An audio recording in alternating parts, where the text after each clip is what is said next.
C'était un peu tra, comme ça, un petit peu, même fait.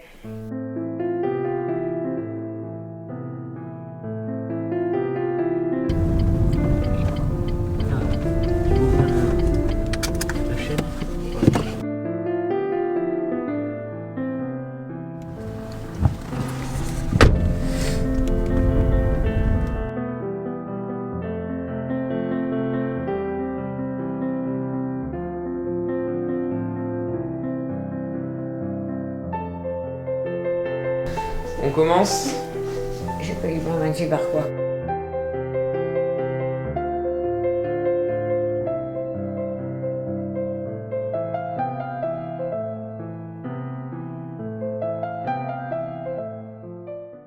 Quand la guerre est arrivée, j'avais 16 ans. Ouais.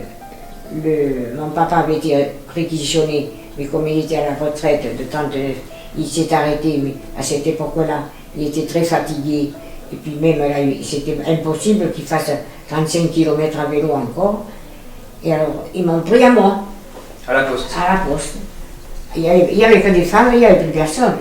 Et alors là, ces années que j'ai fait ces 3 ans, vous ne pouvez pas savoir, un hiver épouvantable en Traveltenay. Parce que tu vois, tu n'avais que le vélo, et les vêtements, tu n'avais pas les vêtements que tu as maintenant. Mon papa, c'était pas des Allemands, pour lui c'était les Boches. Et tu sais, même moi, fille, tu sais, tu es beau toi, mais tu aurais vu, nous on était occupés par la fleur d'Hitler. C'était des garçons qui étaient, comment te dire, taillés sur la taille. Il n'y en avait ni un plus grand, mais alors, des beaux garçons. Et tu sais, je crois que tout le monde n'a pas le même tempérament. Mais moi j'en avais tellement une haine que même étant fille, il aurait voulu me... Mais ça, on les a gardés dans la poste, dans le bureau de poste, on les avait 3, parce qu'ils avaient la commandature dans le bourg, derrière l'église, mais ils n'avaient pas le téléphone. Alors, ils étaient 3, les autres, à la poste pour le téléphone. Et on pouvait tout juste s'en servir, pour au moins les commerçants leur commander leur... Vous étiez surveillé par... oh non, ils ne nous surveillaient pas. Vous ne surveillez pas. Ils s'en occupaient pas tellement de nous, mais ils parlaient allemand, ils parlaient entre eux, mais jamais, et entre autres, ils sont restés 4 ans, jusqu'à la fin, là, on a été occupés, même ils étaient dedans, et au bout de 2 ans, il y en a qu'un qui a vraiment fait valoir qu'il savait parler français. Il ne fallait pas que tu t'écartes beaucoup, parce qu'il ne fallait pas rien dire. Il ne fallait rien dire, par exemple, sur eux ou n'importe. Ils comprenaient tout. Ils comprenaient tout. Alors, je ne peux pas dire, tu pouvais... la vie de cette vie, pourtant, tu sais, ils ne te cherchaient pas à te nuire quand même, eux. Ils étaient occupants, ils avaient leur travail de militaire, tout ce qu'il y avait.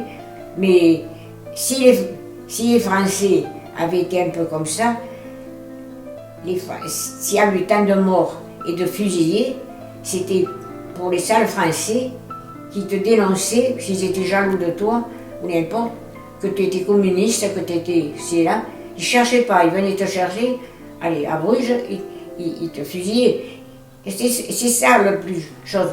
Eux, ils étaient occupants, on savait qu'on avait perdu la guerre, il fallait se soumettre, que le soir, il fallait éteindre les feux à telle heure, il fallait éteindre. C'est pas pour ça que... Mais si tu suivais le règlement, tu travaillais chez toi, ils t'embêtaient pas.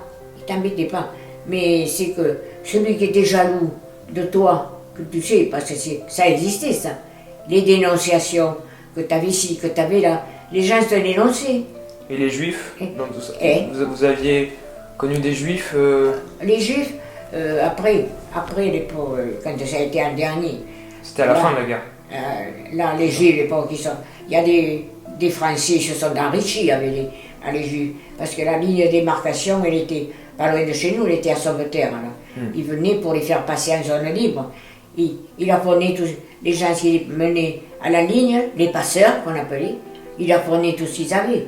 Et t'en as beaucoup qui ont maintenant ils sont morts, qui avaient peut-être bien fait leurs affaires, c'était avec l'argent ou les affaires qu'ils avaient pris aux Juifs. Ça, il y a eu tu peux pas savoir, ça a gâté le monde, là, cette dernière guerre. Ça a été affreux, ça. Mais là, nous, ça a marqué, parce que ça a marqué en tout, cette guerre. D'abord, moi, j'avais réussi mon examen et tout ça. Alors, il fallait que j'aille à la grande poste de Bordeaux, c'était rue du Pas-des-Galiers. Et après, il y a notre poste, puis après, dans les postes, on t'envoyait d'un côté de l'autre. Mais ma mère, à 16 ans, à 18 ans, j'avais 18 ans seulement. Et même moi, je n'ai pas voulu partir.